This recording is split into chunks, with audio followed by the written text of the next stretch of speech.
महात्मा गांधी का जीवन भारत की स्वतंत्रता से लेकर कई राजनीतिक विवादों से भरा हुआ है। आज हम उनके जीवन संघर्ष और उनके कुछ ऐसे निर्णय जिसने आज तक सुर्खियां बटोरी है उसके बारे में विस्तार से जानेंगे। मोहनदास करमचंद गांधी का जन्म 2 अक्टूबर 1869 को गुजरात के पोरबंदर में हुआ था।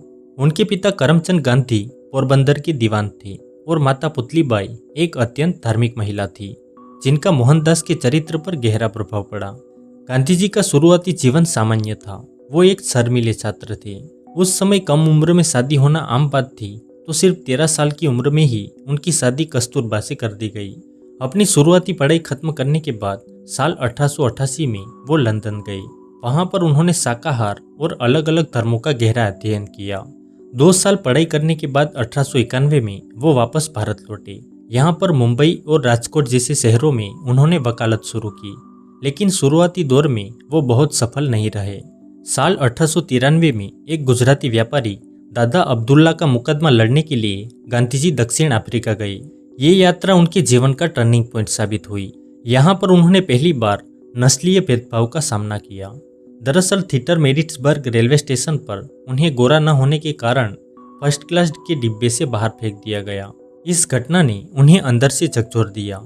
उन्होंने वहां भारतीयों के अधिकारों के लिए नेटाल भारतीय कांग्रेस की स्थापना की। यहीं पर उन्होंने पहली बार सत्याग्रह और सविनय अवज्ञा का सफल प्रयोग किया। इसी के साथ उन्होंने वहां पर टोल्स्टॉय फार्म और फिनिक्स सेटलमेंट की स्थापना की। 9 जनवरी 1915 को गांधी जी भारत लौटे। यहाँ पर अपने राजनीतिक गुरु गोपाल कृष्ण गोखले की सलाह पर उन्होंने पहले 1 साल तक पूरे भारत का भ्रमण किया और देश की जमीनी हकीकत को समझा। किसानों और मजदूरों की हालत देखकर उन्होंने सत्याग्रह करने का फैसला किया। साल 1917 में उन्होंने चंपारण सत्याग्रह किया। बिहार के चंपारण में किसानों को नील की खेती करने पर प्रतिबंध किया गया था।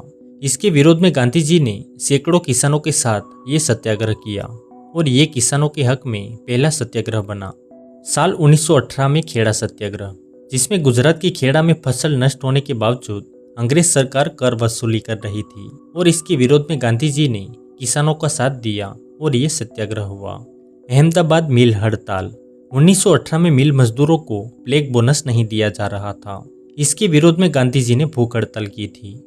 साल 1920 से 1922 के दौरान रोलेट एक्ट और जलियांवाला बाग हत्याकांड के विरोध में गांधी जी ने असहयोग आंदोलन शुरू किया। इसमें सरकारी उपाधियों, अदालतों और विदेशी कपड़ों का बहिष्कार किया गया था। ये आंदोलन शुरुआत में कुछ शिक्षित लोगों के साथ शुरू हुआ था, लेकिन बाद में किसानों, मजदूरों और महिलाओं ने भी अपनी आवाज उठाई, जिससे ये बहुत बड़ा जन आंदोलन बन गया। ब्रिटिश सरकार के नमक कानून के खिलाफ गांधी जी ने 12 मार्च 1930 को साबरमती आश्रम से दांडी तक 24 दिनों की ऐतिहासिक पदयात्रा की और 6 अप्रैल को नमक बनाकर कानून तोड़ा। भारत छोड़ो आंदोलन 1942, द्वितीय विश्व युद्ध के दौरान गांधी जी ने 8 अगस्त 1942 को बॉम्बे के गोवालिया टैंक मैदान से करो या मरो का नारा दिया। इससे पूरे देश में आग लग गई। हजारों लोग रास्ते पर आ गए। यहाँ तक कि भीड़ ने कई थानों में आग लगा दी और कई पुलिसकर्मी मारे गए। ब्रिटिश सरकार ने तुरंत सभी बड़े नेताओं को गिरफ्तार कर लिया, लेकिन ये आंदोलन देशव्यापी क्रांति बन गया। 15 अगस्त 1947 को देश आज़ाद तो हुआ, लेकिन सांप्रदायिक दंगों के साथ। जब दिल्ली में आज़ादी का जश्न मनाया जा रहा था, तब गांधी जी बंगाल के नोआखली में दंगों को शांत कराने के लिए अनशन पर बैठे थे।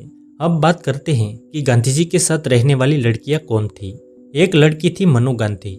मनु गांधी जी के भतीजे जयसुखलाल गांधी की बेटी थी। मनु 1946 में नोआखली दंगों के समय गांधी जी के साथ रही। दूसरी लड़की थी सुशीला नायर।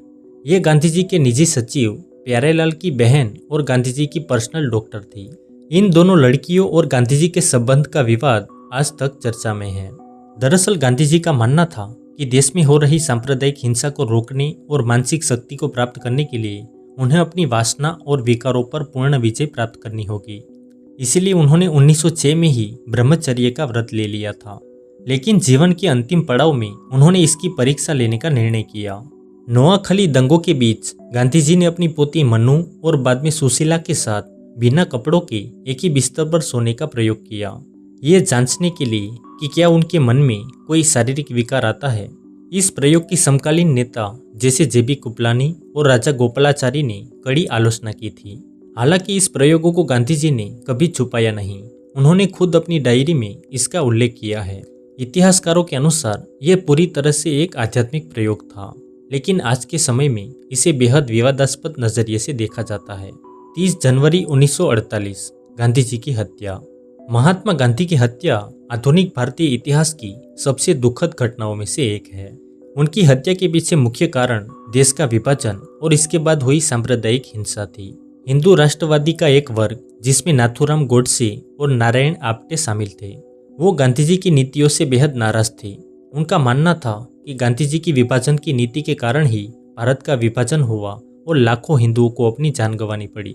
दरअसल विभाजन के बाद भारत को पाकिस्तान को 55 करोड़ रुपए देने थे, मगर कश्मीर पर पाकिस्तान ने हमला किया तो भारत सरकार ने ये रकम रोक दी थी। लेकिन गांधी जी ने पाकिस्तान को ये रकम देने और दिल्ली में मुसलमानों की सुरक्षा के लिए आमरण अनशन शुरू कर दिया। आखिरकार सरकार को झुकना पड़ा, जिससे गोडसे और उसके साथी और ज्यादा गुस्सा हो गए। 30 जनवरी 1948 शाम के करीब 5:17 गांधी जी अपनी शाम की प्रार्थना सभा के लिए मंच की ओर बढ़ रहे थे। तभी भीड़ में से नाथूराम गोडसे सामने आया। उसने पहले गांधी जी को प्रणाम किया, लेकिन मनु ने गोडसे को हटाना चाहा क्योंकि प्रार्थना में देरी हो रही थी। उसी वक्त गोडसे ने मनु को धक्का दे दिया और अपनी पिस्तौल से गांधी जी के सीने और पेट में बिल्कुल करीब से 3 गोलियां मार दी। गोली लगने पर गांधी जी वहीं पर गिर पड़े और उनकी मौत हो गई। गांधी जी की हत्या के तुरंत बाद गोडसे को पकड़ लिया गया। पूरे देश में शोक की लहर दौड़ गई। देश के तत्कालीन प्रधानमंत्री जवाहरलाल नेहरू ने रेडियो पर देश को संबोधित करते हुए कहा, हमारे जीवन से रोशनी चली गई है और हर तरफ अंधेरा है। इसके बाद लाल किले में इस हत्याकांड का मुकदमा चला। नाथूराम गोडसे और उनके साथी नारायण आप्टे को दोषी पाया गया। 15 नवंबर 1949 को अंबाला जेल में नाथूराम गोडसे और नारायण आप्टे को फांसी दे दी गई। महात्मा गांधी का जीवन सत्य, अहिंसा और जनसेवा का एक महासागर था। उन्होंने अपने आंदोलनों और नेतृत्व क्षमता से भारत की आज़ादी में अपना योगदान दिया, और दूसरी ओर उनके कुछ व्यक्तिगत प्रयोग और राजनीति आज भी बहस का विषय बनते हैं। आप इस विषय में क्या सोचते हैं? अपनी राय कमेंट में जरूर दीजिए। धन्यवाद।